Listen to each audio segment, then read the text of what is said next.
किस अधिनियम की प्रमुख विशेषता प्रांतीय स्वायत्तता थी? 1935।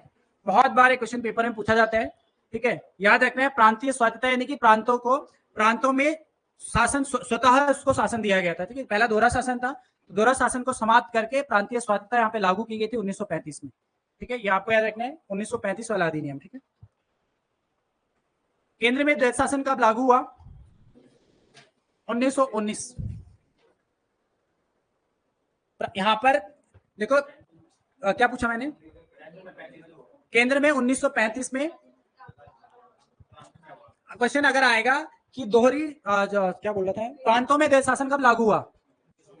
1919, ठीक है। प्रांतों में द्वैत शासन लागू हुआ था 1919, यहां पर लिखना है प्रांतों में द्वैत शासन लागू, प्रांतों में द्वैत शासन लागू। और समाप्त कब हुआ? 1935 में समाप्त हुआ, ठीक है। और केंद्र में द्वैत शासन कब लागू हुआ? 1935। तो यहां पर लिखेंगे केंद्र में द्वैत शासन लागू।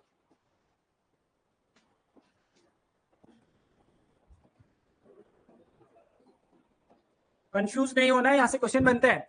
देखो, प्रांतों में द्वैत शासन लागू होता है 1919 में, और समाप्त कब होता है? 1935 में। जैसे ही प्रांतों में द्वैत शासन समाप्त होता है, वैसे ही केंद्र में द्वैत शासन लागू हो जाता है 1935 में, ठीक है।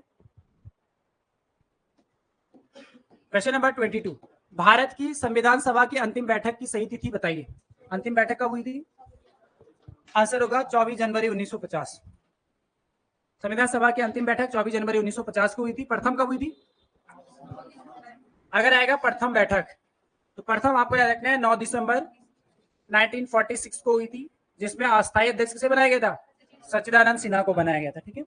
अगर मैं बात करूं कि गठन, संविधान सभा का गठन कब हुआ, तो पिछली क्लास में आपको लिखाया था 6 दिसंबर 1946 को इसका गठन किया गया था, ठीक है। पहली बैठक 9 दिसंबर 1946 को, और अंतिम बैठक 24 जनवरी 1950 को हुई थी, ठीक है। सदस्य संख्या कितनी थी इसमें? लास्ट क्लास में हमने पढ़ा था ना, संविधान सभा में टोटल सदस्य संख्या, टोटल सदस्य अगर आएंगे तो टोटल सदस्य संख्या आपको याद रखना है इसमें 389 थी, ठीक है। जिसमें से ब्रिटिश प्रांत के कितने थे? ब्रिटिश प्रांत 292, 292 थे, ठीक है। देसी रियासतों से कितने थे? देसी रियासत से 93, और 4 थे आपके चीफ कमिश्नरी क्षेत्र या कमिश्नरी क्षेत्र, ठीक है। ये याद रखने इंपॉर्टेंट है, चीफ कमिश्नरी क्षेत्र से, और टोटल हो जाते हैं 389, ठीक है। जिसमें से महिला सदस्य कितने थे? महिला अपने लास्ट क्लास में हमने पढ़ा था, महिला सदस्य थे 15, तो महिला कितनी थी? 15, ठीक है। ये पूरा याद रखना है, जो जो बताया जाता है वो याद भी होना चाहिए। यही तो क्वेश्चन आते हैं पेपर में। आपको ऑप्शन आएगा संविधान सभा के बारे में कौन सा कथन असत्य है, उसमें आएगा कि सदस्यों की संख्या 389 थी, ब्रिटिश प्रांत से, कुछ भी बन सकता है, या इसके प्रथम बैठक कब हुई थी, अंतिम बैठक कब हुई थी, ये सब चीजें आपको याद रखना है संविधान सभा से, ठीक है। और संविधान सभा का गठन किसके द्वारा किया गया था? कैबिनेट मिशन के द्वारा। कैबिनेट मिशन प्लान आया था 1946 में, कैबिनेट मिशन के द्वारा संविधान सभा का गठन किया गया था, ठीक है। चलिए नेक्स्ट आगे बढ़ते हैं। क्वेश्चन नंबर 23, दक्षिण पूर्व एशिया में निम्न में से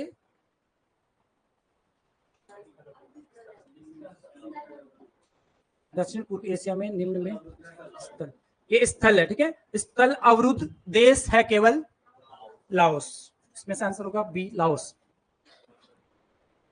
ठीक है। याद रखना है कहां की बात हो रही है? दक्षिण पूर्व एशिया की बात हो रही है। दक्षिण पूर्व में एकमात्र देश है जो स्थल रुद्ध मतलब होता है जो चारों ओर से केवल जमीन से, लैंड लॉक एरिया जिसको बोला जाता है, लैंड से घिरा हुआ एरिया जो होता है उसको बोला जाता है। तो यहाँ पर आंसर होगा लाओस, ठीक है। विश्व का सबसे बड़ा स्थल रुद्ध देश कौन सा है? विश्व का सबसे बड़ा land lock area, Kazakhstan. Bharat विश्व का, लिख लो, विश्व का सबसे बड़ा आएगा तो कजाकिस्तान। ये भी बहुत बार पेपर में पूछा जाता है कि विश्व का क्षेत्रफल के हिसाब से सबसे बड़ा लैंडलॉक एरिया है, लैंडलॉक जो देश है वो है कजाकिस्तान, विश्व का सबसे बड़ा। इसके अलावा देखो, लाओस को एक और नाम से जाना जाता है, 1000 हाथियों का देश, 1000 हाथियों का देश अगर कभी आ जाए तो आंसर होगा आपका लाओस, ठीक है। जबकि थाईलैंड को जाना जाता है सफेद हाथियों का देश, सफेद हाथियों का देश। सफेद हाथियों का देश कौन हो जाएगा? थाईलैंड। कंफ्यूज नहीं होना है इन दोनों में। नेक्स्ट देखते हैं क्वेश्चन नंबर 24, लक्षद्वीप टापू अवस्थित है। लक्षद्वीप कहां पर है? अगर मैं भारत की मैप की बात करूं तो भारत, अगर मैं इसकी बात करूं तो ये है आपका नॉर्थ, साउथ, ईस्ट और वेस्ट। तो ये जो भारत का लक्षद्वीप स्थित है, यहाँ पे छोटे छोटे बहुत सारे द्वीपों का एक समूह इस तरह से, तो कहां पर होगा ये? दक्षिण पश्चिम में। दक्षिण हो गया ना साउथ, और इस तरह पे तो दक्षिण पश्चिम, ये वाला एरिया हो जाएगा। ये वाला एरिया कौन सा होगा? दक्षिण पश्चिम। तो आंसर होगा दक्षिण पश्चिम भारत में, ऑप्शन ए वाला। ठीक है। लक्षद्वीप में टोटल द्वीपों की संख्या कितनी है? 36 द्वीप आएंगे, 36 द्वीप यहाँ पर है। ठीक है, टोटल 36 छोटे छोटे बहुत सारे द्वीप यहाँ पर स्थित है, जिनको जो है 36, इनकी संख्या कितनी है? 36। इसके अलावा क्वेश्चन ये भी याद रखना है कि लक्षद्वीप का पुराना नाम क्या था? लक्षद्वीप का पुराना नाम, बाद में हुआ ना लक्षद्वीप, पहले इसको अमन द्वीप या लक्का द्वीप के नाम से जाना जाता था। ठीक है, लिख लो पुराना नाम, लक्का द्वीप, लक्का द्वीप या फिर अमन द्वीप। इसको लक्का द्वीप या अमन द्वीप के नाम से जाना जाता था। इसका नाम लक्षद्वीप कब पड़ा? इसका नाम लक्षद्वीप हुआ 1973, 1973 से इसका नाम जो पड़ा है वो लक्षद्वीप पड़ा है। ठीक है, तो बेसिक इन्फॉर्मेशन इसके बारे में याद रखना है। क्वेश्चन बन सकता है कि लक्षद्वीप का पुराना नाम क्या था? अमन द्वीप या लक्का द्वीप था। इसका नाम लक्षद्वीप कब किया गया? क्या क्वेश्चन बनेगा कि लक्षद्वीप का नाम लक्का द्वीप से अमन द्वीप नहीं, ये आएगा अमन द्वीप का नाम लक्षद्वीप कब रखा गया, या लक्का द्वीप का नाम लक्षद्वीप कब रखा गया? तो 1973 में। ठीक है। क्वेश्चन नंबर 25, पृथ्वी के वायुमंडल का सर्वाधिक घनत्व, यानी कि सर्वाधिक जो डेंसिटी होती है पृथ्वी के वायुमंडल में, वो कहां पर होती है? क्षोभ मंडल में। सर्वाधिक घनत्व डेंसिटी होती है क्षोभ मंडल, यानी कि इसको क्या बोलेंगे?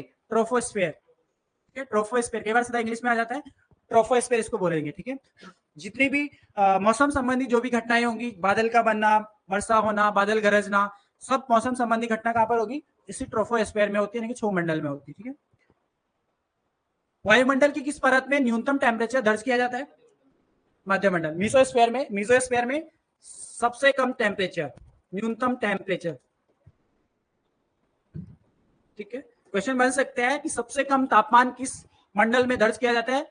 तो मध्यमंडल, मीसोस्फेयर में -95 डिग्री तक टेम्परेचर यहाँ पे चला जाता है। ठीक है, समताप मंडल जो वायु आने के लिए, समताप मतलब समान टेम्परेचर वहां पे रहता है। ठीक है, उसका नाम इस समताप मंडल है। ठीक है, आयन मंडल, यहां से आपको याद रखना है, जो आप रेडियो तरंगे जितनी भी आप पृथ्वी पर रिफ्लेक्ट होकर आती हैं, सब कहां से आती हैं? आयन मंडल से। जो टीवी आप देखते हो, टेलीविजन आप सुनते हो, ठीक है, सब आयन मंडल से रिफ्लेक्ट होकर आती हैं, तो याद रखना है। ठीक है, नेक्स्ट देखते हैं क्वेश्चन नंबर 26, भारत सरकार द्वारा मृदा स्वास्थ्य कार्ड योजना की शुरुआत कब की गई? आंसर होगा 19 फरवरी 2015 को, ऑप्शन बी वाला। मृदा स्वास्थ्य कार्ड योजना इंपॉर्टेंट है, ये एक तरह से एटीएम कार्ड टाइप का है। एक हर जो भी जमीन वाले होंगे उनको एक कार्ड दिया जाता है, मृदा स्वास्थ्य कार्ड। तो मृदा का परीक्षण करते हैं कि कितनी उपजाऊ है या नहीं है, इसमें किस चीज की कमी है, उस चीज को चेक किया जाता है। जो भी चीज कमी होती है उसको फिर दूर करने के लिए उसमें वो चीज मिलाई जाती है उस मिट्टी में। ठीक है, तो इसकी शुरुआत हुई थी 19 फरवरी 2015 को, और ये हुई थी सूरतगढ़। क्या है सूरतगढ़? राजस्थान। सूरतगढ़ राजस्थान से इस योजना की शुरुआत हुई थी। ठीक है, और इसकी एक थीम भी रखी गई थी। तो थीम अगर आपको पूछा जाए क्या थी, तो लिखो स्वस्थ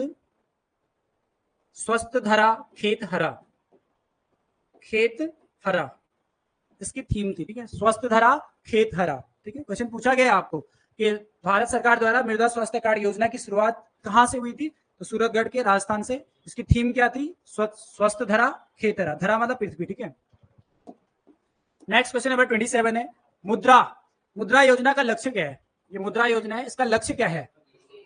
आंसर होगा ए, लघु उद्यमियों को औपचारिक वित्तीय प्रणाली में लाना। जितने भी छोटे छोटे उद्योग वाले हैं उनको यहाँ पर क्या दिया जाता है? लोन दिया जाता है इसके तहत। ठीक है, इस मुद्रा योजना की जो शुरुआत हुई कब हुई?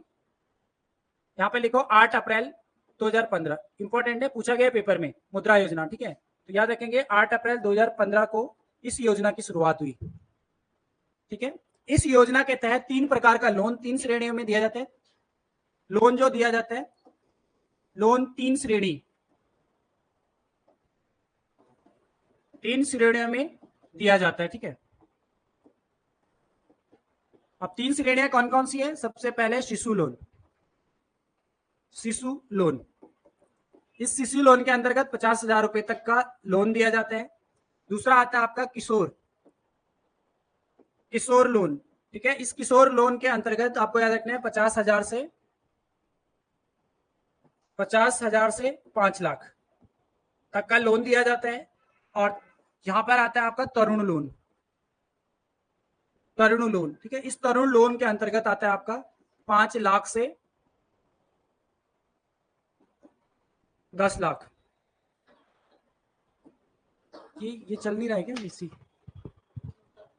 कूलिंग आ रही है? ये चल नहीं रहा है ना? ये वाला बंद करके इसको ऑन करो, एसी को।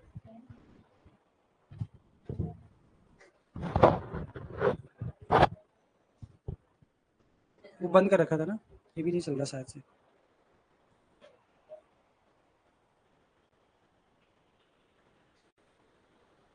चल रहे हो? ये पंखा ऑन कर दो यार इधर का, फैन ऑन करना। बस वो मत भगा देना उसकी तरह। ठीक है, लिख लिया होगा आपने, ये याद रखना, ठीक है। कुछ भी बन सकता है कि मुद्रा योजना किसके लिए है, उस कब शुरू हुई थी, उसके अंतर्गत कितने श्रेणियों में बांटा गया है, कुछ भी यहाँ से क्वेश्चन बन सकते हैं, ठीक है। नेक्स्ट देखते हैं क्वेश्चन नंबर 28। दिल्ली सल्तनत के पराभव के उपरांत किस शासक द्वारा स्वर्ण मुद्रा का सर्वप्रथम प्रचलन किया था? किस शासक के द्वारा? आंसर होगा अकबर के द्वारा, ठीक है, ऑप्शन ए। स्वर्ण मुद्रा सर्वप्रथम किसने जारी करी थी, किन शासकों ने करी थी? हाँ, हिंद यूनानियों ने या फिर इंडो ग्रीक ने। क्वेश्चन आता है कई बार आपके पास कि सर्वप्रथम भारत में सर्वप्रथम स्वर्ण मुद्रा जारी करने वाले शासक कौन थे? हिंद यूनानी या फिर इंडो ग्रीक, यहाँ पर आंसर कई बार लिखा होता है, ठीक है। सर्वाधिक सोने के सिक्के किसने जारी किए थे? कुषाणों ने, ठीक है। सर्वाधिक सोने के सिक्के आएंगे, नहीं, सर्वाधिक सोने के सिक्के आएंगे गुप्तों ने।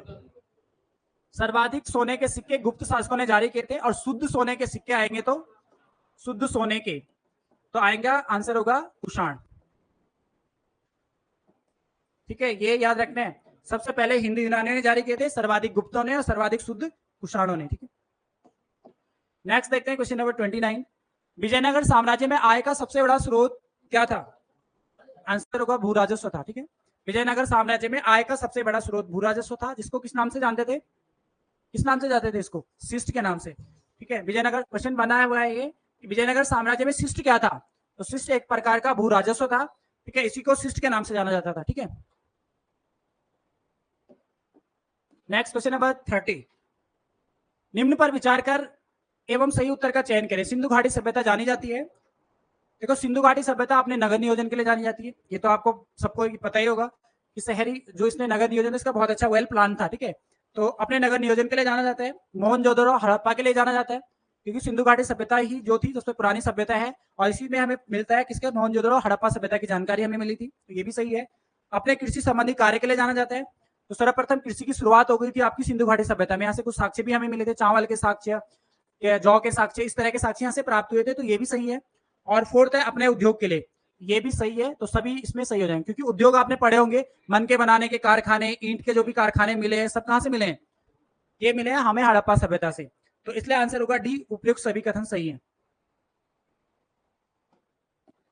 नेक्स्ट देखते हैं क्वेश्चन नंबर 31 क्या है, इसको सुमेलित करना था। देखो ये तो गलत नहीं होना चाहिए था, लास्ट क्लास में हमने पढ़ा था। क्या होगा इसका आंसर? आंसर होगा डी, ठीक है। देखो बेंजामिन डिज़रायली ने क्या कहा था? सॉरी, सबसे पहले ये था ना ए। टीआर होम्स ने क्या कहा था? बर्बरता और सभ्यता के बीच युद्ध कहा था। बेंजामिन डिज़रायली ने कहा था राष्ट्रीय विद्रोह। लॉरेंस और सिले ने क्या कहा था? सिपाही विद्रोह या सैनिक विद्रोह। और एल आर रीज ने क्या कहा? धर्मांधों या ईसाइयों के विरुद्ध युद्ध, ठीक है। एल आर रीज इनका पूरा नाम था, तो आंसर होगा डी वाला। नेक्स्ट देखते हैं क्वेश्चन नंबर 32। उच्च वायुदाब में भूमध्य सागर की ओर चलने वाली पवन होती है व्यापारिक पवन, ठीक है, आंसर होगा बी। ये मैंने आपको लास्ट कुछ समय पहले ही आपको पूरा कॉन्सेप्ट क्लियर करवाया था, याद होगा आपको, ठीक है। आपको बताया था ना पूरा मैप बना के कि जैसे ये है आपका, इसमें देख लो दोबारा से, जो नए स्टूडेंट हैं और जो पुराने हैं उनका रिवीजन हो जाएगा, ठीक है। देखो आपको एक चीज याद रखना है,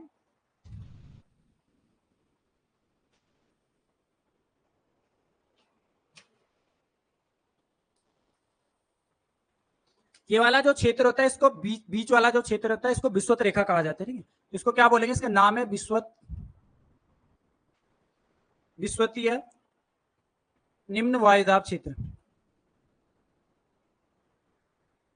विश्वतीय निम्न वायुदाब क्षेत्र इसको बोला जाता है, क्योंकि यहाँ पे हमेशा कैसा प्रेशर बनेगा, लो प्रेशर बनेगा। ठीक है, यहाँ पर देखो ये अल्टरनेट चलता है, यहाँ पे लो प्रेशर बनेगा, यहाँ पे हाई प्रेशर बनेगा, यहाँ पर फिर लो प्रेशर बनेगा, फिर यहाँ पर क्या बनेगा, हाई प्रेशर, उच्च वायुदाब। ठीक है, तो इसको निम्न विषुवतीय, क्योंकि विषुवत रेखा है तो विषुवत रेखीय निम्न वायुदाब क्षेत्र इसको बोला जाता है।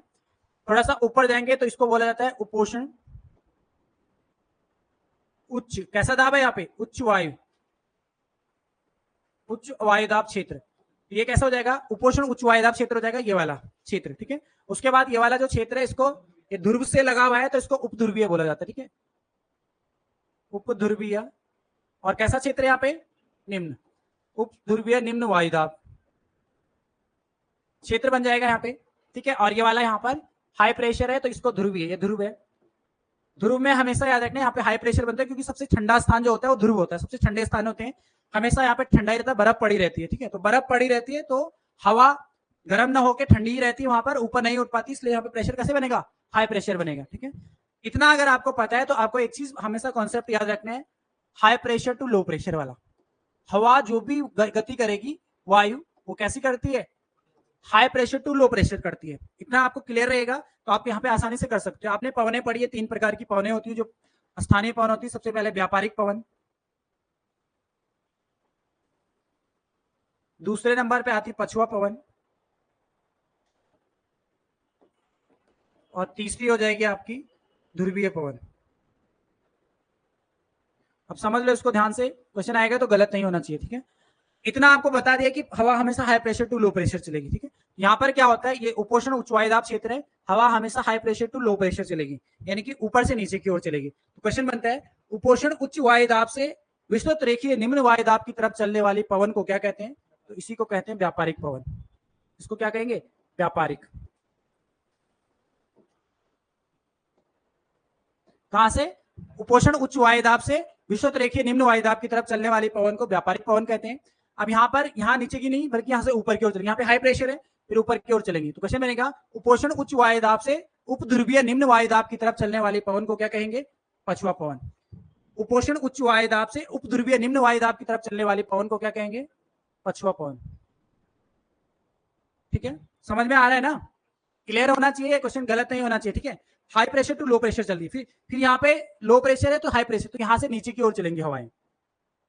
ठीक है, और यहाँ पे क्वेश्चन आता है कि ध्रुवीय, ध्रुवों से उपध्रुवीय निम्न वायुदाब की तरफ चलने वाली पवन को क्या कहेंगे, इसका नाम से ही पता चलेगा, ध्रुवीय पवन। बस आसानी से आपको कर सकते थे। यहाँ पे क्वेश्चन आया था आपके पास, उच्च वायुदाब क्षेत्र में भूमध्य की ओर चलने वाली पवन, यानी कि उच्च वायुदाब क्षेत्र से भूमध्य रेखा की ओर या भूमध्य सागरीय रेखा की ओर चलने वाली पवन को क्या कहेंगे, आंसर होगा व्यापारिक पवन। ठीक है, अगर आएगा उपोषण उच्च वायुदाब से उपध्रुवीय निम्न वायुदाब की तरफ चलने वाली पवन को क्या कहते हैं, तो आंसर होगा पछुआ पवन। ठीक है, और ध्रुवीय उच्च वायुदाब से उपध्रुवीय निम्न वायुदाब की तरफ चलने वाली पवन को क्या कहेंगे, ध्रुवीय पवन। ठीक है, गलत नहीं होना चाहिए, यहां से क्लियर रखना आपका। क्वेश्चन नंबर 33, घरेलू हिंसा से महिलाओं की सुरक्षा अधिनियम लागू हुआ था, आंसर होगा 26 अक्टूबर 2006। इंपॉर्टेंट क्वेश्चन है, फैक्चुअल क्वेश्चन याद रखेंगे कि घरेलू हिंसा से महिलाओं की सुरक्षा अधिनियम लागू हुआ था 26 अक्टूबर 2006।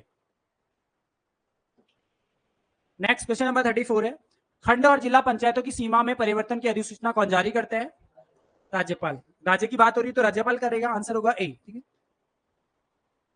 अगर मैं बात करूं आर्टिकल की, तो कौन सा आर्टिकल इफेक्टिव होगा, यहाँ पे 2 आर्टिकल पढ़े थे ना आपने जो सीमाओं से संबंधित था। ठीक है, तो 2 आर्टिकल, एक आर्टिकल 2 और आर्टिकल 3। ठीक है, आर्टिकल 2 में आपको याद रखना है, अगर राज्य, भारत के बाहर से कोई भी राज्य भारत में जोड़ा जाता है या भारत में सम्मिलित किया जाता है तो इफेक्टिव होता है आर्टिकल 2। अब भारत के अंदर ही अगर किसी भी राज्य की सीमा में परिवर्तन हो रहा है, उसमें कोई भी परिवर्तन किया जा रहा है तो आर्टिकल इफेक्टिव होगा 3।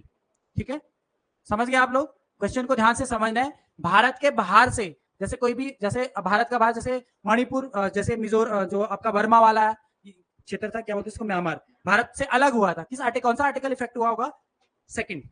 ठीक है, और भारत के अंदर जैसे आपका तेलंगाना राज्य बना है, ठीक है, भारत से ही अलग हुआ है तो इफेक्टिव होगा आर्टिकल 3।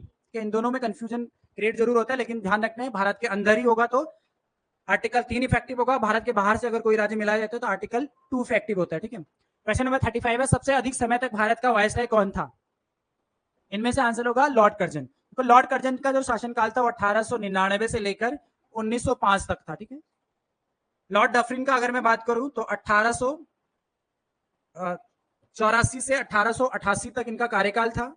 अगर लॉर्ड हार्डिंग फर्स्ट की बात करें तो ये 1844 से 1848 तक इनका कार्यकाल था। और लॉर्ड मेयो की बात करें तो 1869 से लेकर 72 तक, इनका तो 3 ही साल था। देखो 3 साल यहाँ पर है, यहाँ पर 4 साल है, यहाँ पर भी 4 साल है, तो इसका है 6 साल। तो सबसे लंबा किसका हुआ?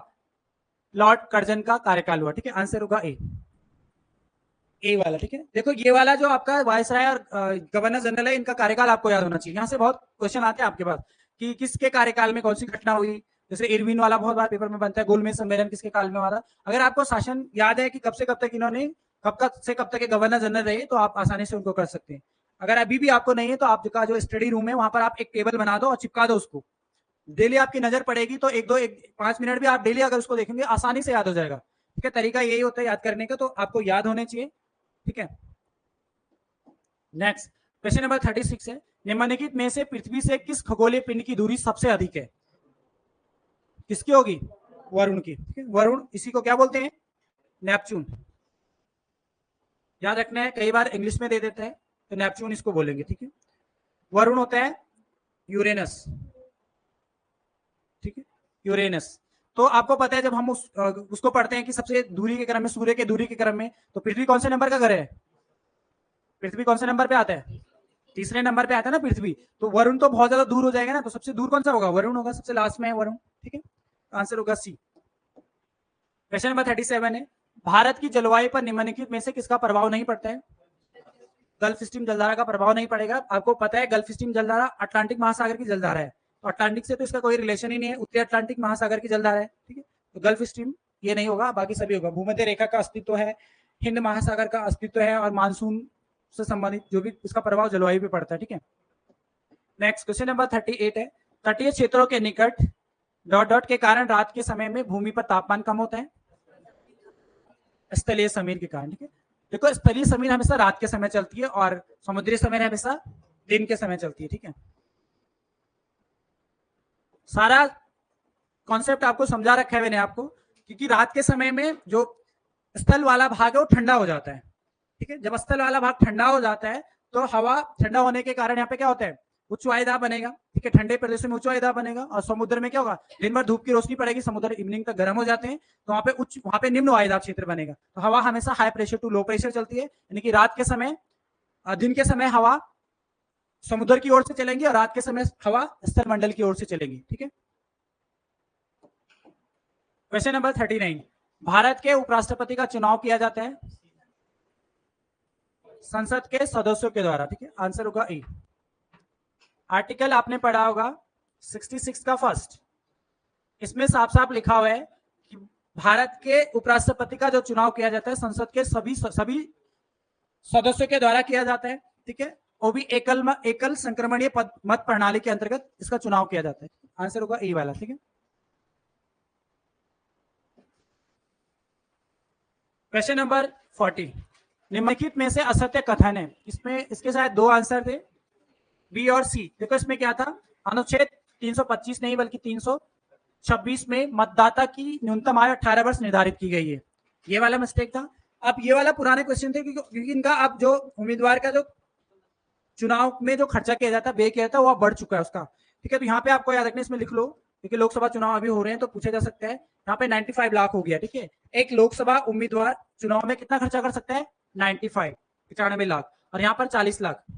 विधानसभा चुनाव में एक उम्मीदवार कितना खर्चा कर सकता है? 40 लाख तक का खर्चा कर सकता है, और सारे उसके खाते से लेन देन होना चाहिए, जो भी लेन देन होगा सब रिकॉर्ड होना चाहिए कितना उसका लेन देन, क्योंकि वैसे नहीं कर सकता कोई भी लेन देन। ठीक है, वैसा होता नहीं है पर ये उसमें लिखा गया है। ठीक है, क्वेश्चन नंबर 41 है, किसी कर को किस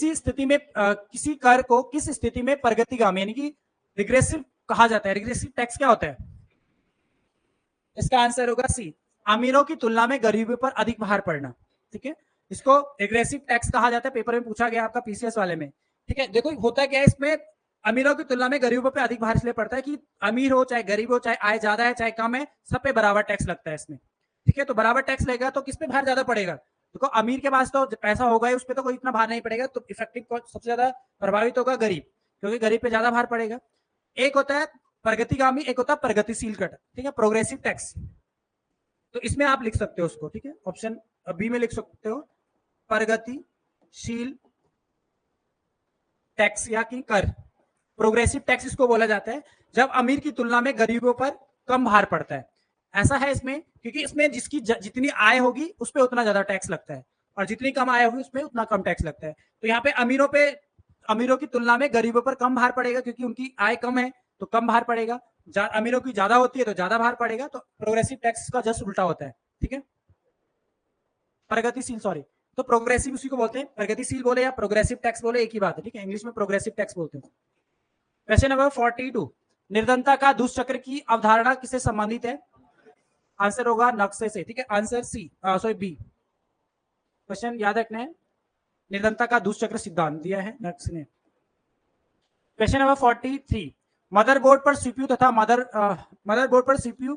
मदरबोर्ड पर लगे दूसरे पुरंजों को जोड़ता है सिस्टम बस। आंसर होगा बी वाला।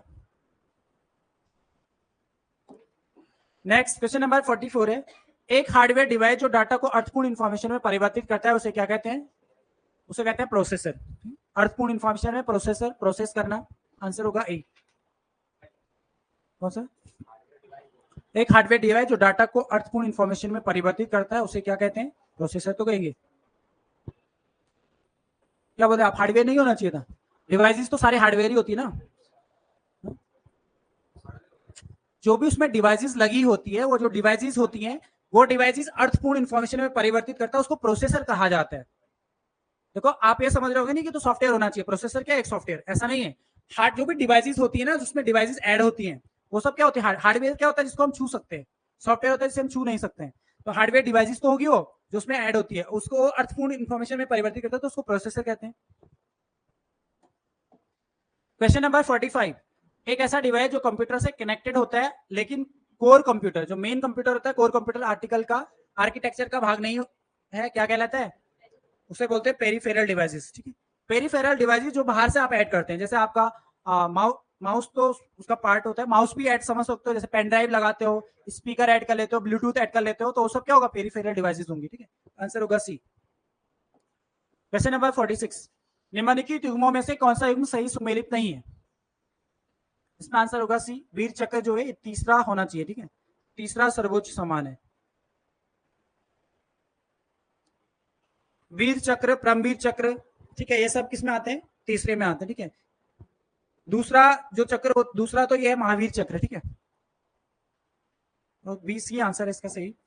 नेक्स्ट देखते हैं 47, दिसंबर 2023 में यूनेस्को की मानवता की अमूर्त सांस्कृतिक विरासत की प्रतिनिधि सूची में भारत की किस सांस्कृतिक विरासत को शामिल किया गया है? आंसर होगा गुजरात का गरबा नृत्य, ठीक है।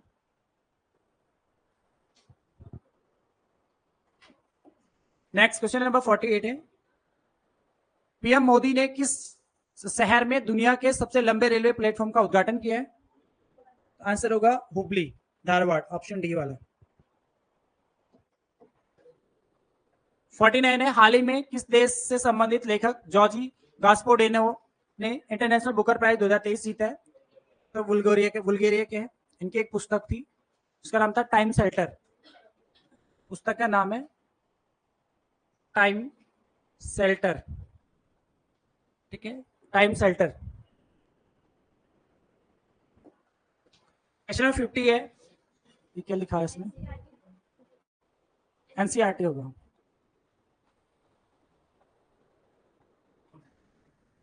एक्चुअली क्या होता है, जैसे हम लोग इसको पीपीटी बनाते हैं ना, तो वो इंग्लिश वाला वर्ड कन्वर्ट हो जाता है, वो तब इसलिए, ठीक है। तो एनसीईआरटी ने स्कूलों में शिक्षण व्यवस्था के लिए राष्ट्रीय मूल्यांकन नियामक का गठन किया है, इसका नाम बताइए? आंसर होगा पारख। इंपॉर्टेंट क्वेश्चन है, पारख है उसका नाम, ठीक है।